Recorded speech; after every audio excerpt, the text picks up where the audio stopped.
They're like totally punk rock. Well, it sounds like a mess to me, and I hated it. It wasn't that upbeat or catchy, nor could I distinguish the lyrics. But there was something in the screaming, something I couldn't figure out, something that, even though I couldn't make out the words, reverberated in my head. And something in that music shook me and knocked me around in a good way, like the 10 seconds after you step off of a carnival tilt-a-whirl. On that vacation, I was handed a few more tapes of some of the more popular punk rock bands at the time, and they shook me as well. And they screamed like the midnight burnout parties the drunken potheads across the street would throw on the weekends, but not in exactly the same way. There was an intensity and direction with this new music, and I needed to know more about it. It wasn't a word or a phrase or a song that snagged my heart. It was the passion with which it was being screamed. It was true art. It was the first real threat I'd ever heard. It was the words I could not yet speak. It was danger and desire and fury. It was all that, and it was a dagger in the back of mediocrity and insincerity.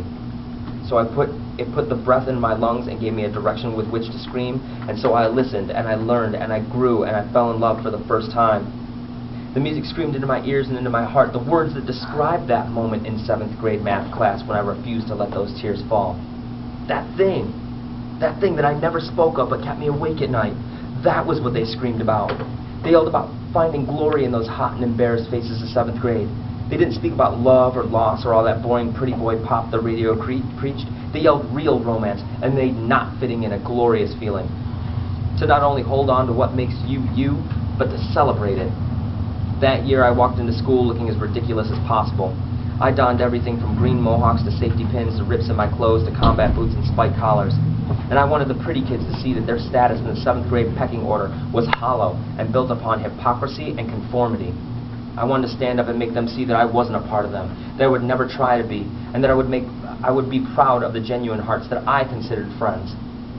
What I looked for in their cliques and their parties and their lunchroom tables, I had found in myself, without their help and without anyone else. And I didn't want any part of their club, so I had made my own.